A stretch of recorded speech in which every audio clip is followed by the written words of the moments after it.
Hello everyone, welcome to my kitchen. My name is Michael. Today I'm going to show you something that probably people had never heard of before, and I hadn't heard of it when I was growing up, but visiting family and friends in western North Carolina up in the mountains, I came across these and they asked me if I wanted some leather breeches, and I said I don't know what you're talking about, but I'm willing to try the leather breeches. So we sat down at the table with this, and let me tell you, once I tried these, I was absolutely hooked on them. So what they are green beans that they've dried. And a lot of people back in the day, they would just set them out in the sun. They'd spread a bed sheet out on a table or something and spread the beans out over the sheet there in the full sun and let them dry out. Then at night, they'd bring them in before it got dark, and then the next day they'd take them back out again until they got them dried. And then I've heard a lot of people say that they put them on screens like you've got on your windows and things. If you take one of the old screens you've got, you can definitely spread the beans out on a screen and let them sit out so you can get air under them and they can get dried that way. You can put them on a porch. And a lot of people say they want to had fans and things running on them to keep the air and things moving around on them. And I'm going to string mine up today, and I'm going to actually put mine in the attic. It is so hot in the attic here in the summer that they should dry out fairly quickly. So I'm going to show you how to string them today. I'm going to let them dry out, and then we'll come back. And normally you would just store these for the winter. This is what you would do. Instead of canning them, a lot of people didn't have canning, or it was back before canning became as popular as it was. You dried everything and then you rehydrated it back with water when you cooked it. So the leather breeches have a different taste to them when they get dried out. When they get cooked again, they just taste different than they do if you cook them right now. They've got a nicer flavor to them. And so I want to show you how to do this today so you can give it a try. Give it a small batch a try, see if you're going to like them. And then if you like them next year, or if you can get them at the farmer's market and the store on a regular occasion, you can dry them out and try different ways. I haven't tried them in the food dehydrator. I don't know if that would change the flavor of it, but I might try that one day just to see and do a comparison of how they dry naturally, the way I'm going to dry them, versus drying them in the dehydrator and then cooking them, see if they have a different taste. That might be another video that I'll do to compare the different drying techniques on those. So let's get started. What you want to do, you really don't have to do anything to them as far as washing them and getting ready, because they're going to get dried. Once they get dried, you're going to soak them in water, and that's going to get anything off of them. But definitely what we want to do today is we want to pull the root end off here where it was growing on the plant, and then you can pull that and pull the string out of it, and then I always pull the tip off of it just like that.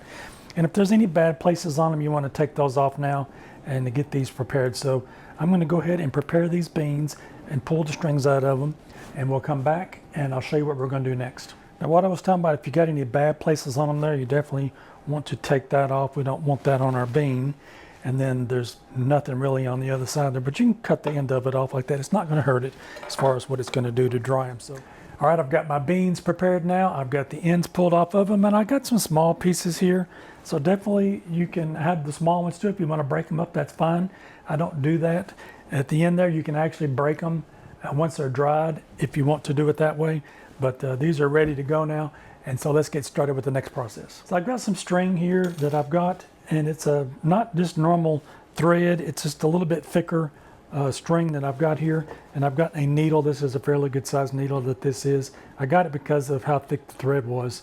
And so you just put that in there like that, like you're threading a sewing needle. And then on the other end of it, I'm going to take and tie a toothpick to it. And I'm just going to tie a knot in that and get that tied down.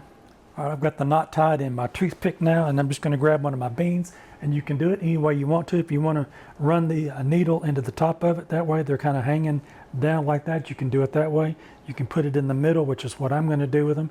And you just run it in there just like that, like you're threading and getting ready to sew something. And even the small ones, just take those, and if you run it through the bean, that's fine.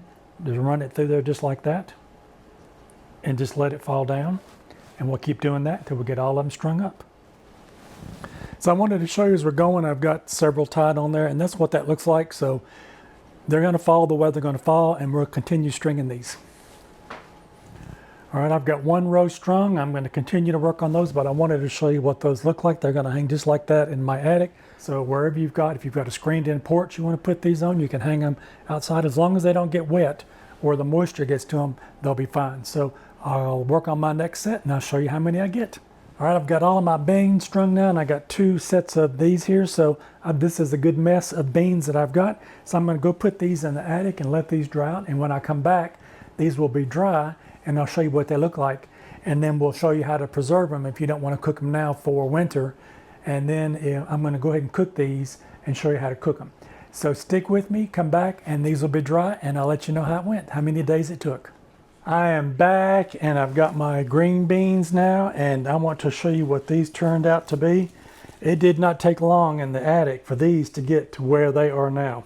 So definitely, if you've got some green beans, we can string these up, and these are our dried green beans or our leather britches. Now those are really pretty. These will be nice this coming winter. They're going to be such great flavor when we get ready to cook these. So at this point, what you want to do is you can take a Ziploc baggie, and you can take your beans and you can take them off of the strings. I'm going to leave mine on there just for just a little bit. And we're going to put them into our Ziploc bag. I'm going to take as much air out of it as I can get out of it and seal it up. And you can put these in the freezer. This is where you're going to store these, in this bag, and when you're ready to use them, you'll pull them out, and then you'll follow the next steps, because I'm actually going to cook these, and I'm going to show you how to prepare these. So if you're not going to eat them right now, then this is how you want to store them. You want to put them in the bag, take as much air out of it as you can possibly get out of it, and we're going to put these in the freezer, and then when you want them, you'll take them out and cook them. So today, I'm going to show you now the next process to preparing our leather britches. So I've got just a plastic container here, and I've got a lid for it, and I'm going to see if I can get these pulled back apart. All right, I've got the bottom of the string now, and I've got the top up here, and I'm just going to go ahead and easily pull the beans off of the string. Now if it's a little bit harder, what you can do with it is just cut the string down and into different increments, and you can pull it out that way. That way you don't have to pull the bean for the length of the string that you're going to pull it through. So just give it a little tug like that, and then they'll just come right off. All right, I've got the string off the beans now, and these look really nice. You can hear how dry and crispy these are. And we're going to pretend like you just pull these out of the freezer and you're getting ready to cook these. And we're going to take some water and we're going to put over the beans. And we're going to put enough in there so that we get them submerged so we can rehydrate them again. Now you're wondering, why did we do all that to begin with? Well, by drying them out, it adds so much flavor. It intensifies the flavor in the beans, and it just changes the way that they taste. They just don't taste like the typical green bean that you typically get anymore. They've just got a better taste to them. So we're going to put this with the water that's in here, and we don't have to worry about, rinsing these off first, because once these soaked in, we'll take them to the sink and we'll rinse them off there. That way, if there's any dirt on them, we'll get those off at that point. So I'm going to put the lid on these, put these in the refrigerator, and we're going to let these sit overnight so that we can rehydrate these, and we'll come back and I'm going to show you how to prepare these. Stick with me. I am back, and my beans have soaked overnight. I wanted to show you what these look like now. They have regenerated back to what they would kind of normally look like.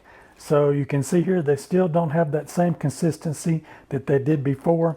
So I'm going to take these to the sink, and I'm going to give these a good rinse, maybe 2 or 3 times, and that'll wash off any dust that might have been on there while these were drying. And I'll come back and we'll move on to our next step of where we're going to start preparing our beans. All right, I've got my beans rinsed. Now I did rinse those 3 times, and I'm going to set those to the side.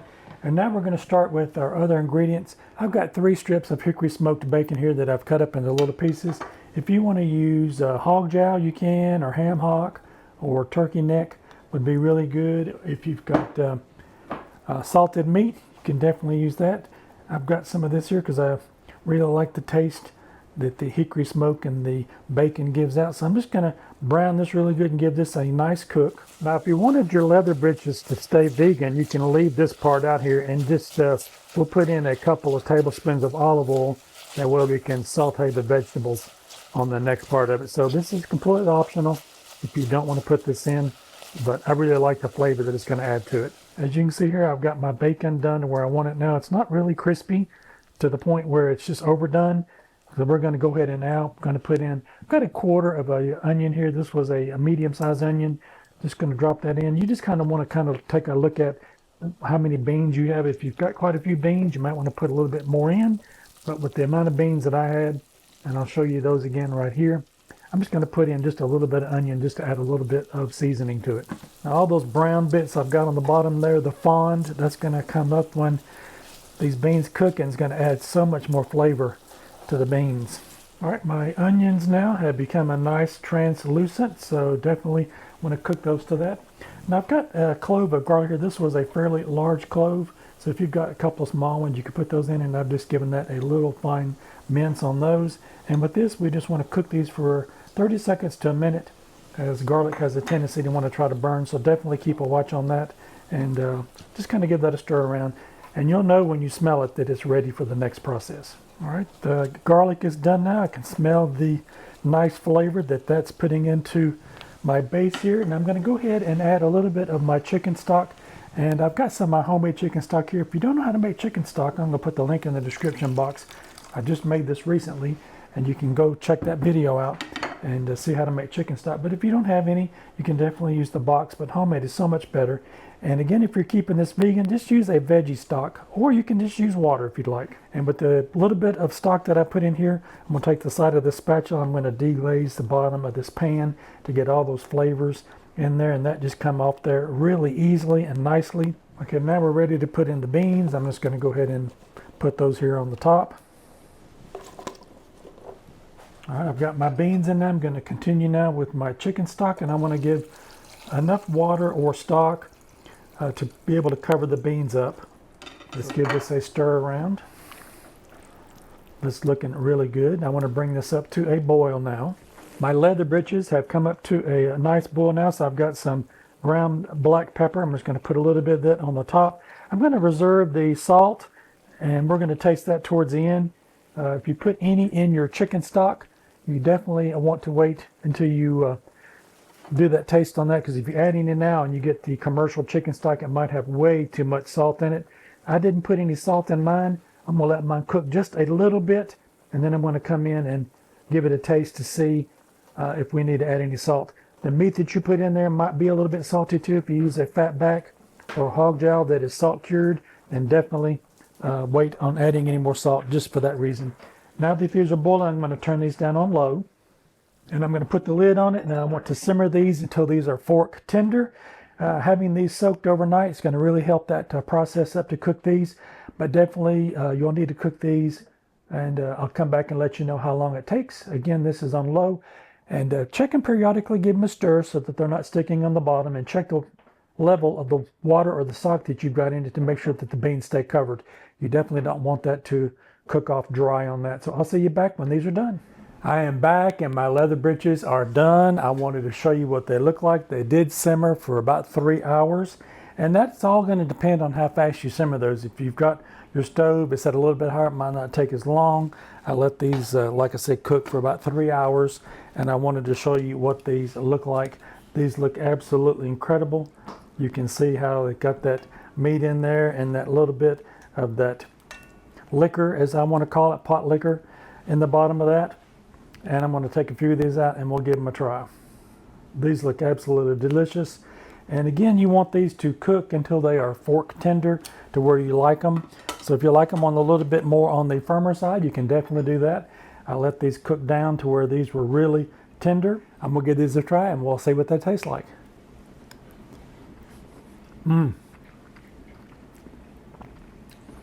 They have such a wonderful taste just compared to regular green beans. They just, whatever that drying does to them, just adds a little bit more flavor to them. Plus I've got that bacon in there, which adds a little bit more of that hickory flavor to it, and those onions and that garlic bringing all of that out. The combination of all of that makes these leather britches absolutely delicious. I'm gonna get me another one.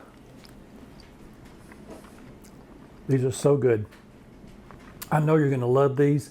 Give this recipe a try. I know it'll be one of your favorites. And if you like this content, maybe you might consider giving me a thumbs up. I would really appreciate it. And while you're at it, check out one of these other 2 videos over here on the side. You might find something else you like. Don't forget to like, share, and subscribe. Try these leather britches. Let me know how yours turned out. I'd love to hear from you in the comment section. I'll see you in my next video. Bye-bye now.